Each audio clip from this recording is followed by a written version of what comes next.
Dakota County has an exercise design team, and every year we plan a large full-scale training exercise where the police departments and fire departments from around the county come together with 4 or 5 different cities and train together. We had 3 separate scenarios, so we needed a large campus. We were able to use the library, the main courtroom area, and then the atrium and some of the upstairs offices. And the Western Service Center was a great fit. Turned out it worked well for us. The objective for Scenario A was for the officers to use some techniques that we had trained them in order to overcome an active shooter on the loading dock of the Western Service Center.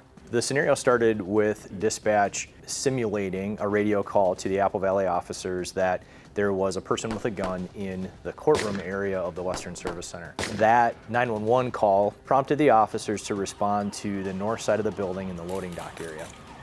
Dispatch provided what we call an inject into the scenario by saying that there were a number of victims who had suffered gunshot wounds in the area of the courtroom. The objective was to stop that threat, but more importantly, to stop that threat and move past it in order to provide medical attention and medical care to any victims that were inside the building. Once the threat was stopped, the officers then made entry into the courtroom area of the Western Service Center and checked for additional suspects. The officers are trained that if there is one person, that they should always be mindful and looking for a second person, because we're never sure that the threat we stopped is the only threat that's present. For Scenario B, we created an incident involving an active shooter with multiple casualties inside an office building. They responded to a report from dispatch of shots fired with multiple casualties inside the building. Upon entering the building, they encountered the shooter on the 2nd story. So they had to bypass several casualties on the ground floor and made their way up a stairwell where they encountered the shooter for the first time on the 2nd level of the building. And they followed him into an office area before they encountered the shooter and stopped the threat.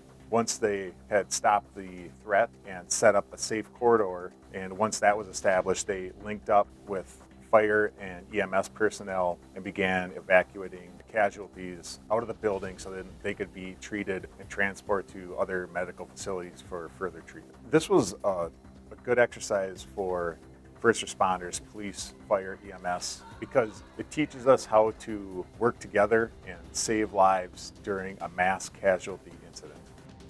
So during the 3rd scenario of our regional training exercise, this one focused on an explosion that happened in part of the building, with a secondary bomb or device right by one of the entrances.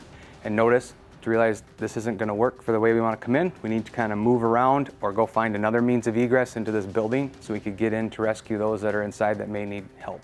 So as you see here, the police officers are making their way around the building looking for that other way in. And as they're doing so, they're looking inside all the windows, trying to see what they can see, be it people that are down and injured, or gather any other information that they can around what's going on. So that way, once they go in, they at least have a little bit more information about what might be going on the inside of the building. So you'll notice as the police officers find another entryway into the building, the first thing they do when they come in is they're going to do a quick sweep of that area, looking for any other suspects that may be in there, looking for anybody that's injured. They may end up escorting out a few people that can walk on their own, but really they're trying to make it safe enough so that other responders like firefighters can come in to help those that maybe can't get out on their own. So as police did their quick sweep, they helped out a few people that were able to walk, but they also found one person that was down who had a simulated concrete pillar that had fallen on him from the explosion that obviously they weren't going to be able to lift. So this is where the fire department came in, where they're able to come in with some of their specialized equipment and use that to lift this concrete pillar off the injured party, and then able to get him out of the building to more of a safe area.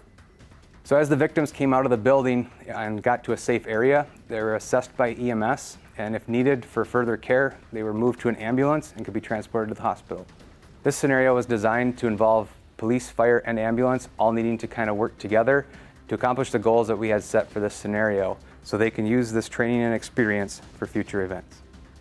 Really the main reason we do these large trainings is to help our law enforcement, fire, paramedics, and 911 dispatchers prepare for the worst, prepare for that bad day so that they can learn where their strengths and weaknesses are and how to communicate better. And ultimately, the lessons we learn from these types of trainings help us to better serve the community and make them safer.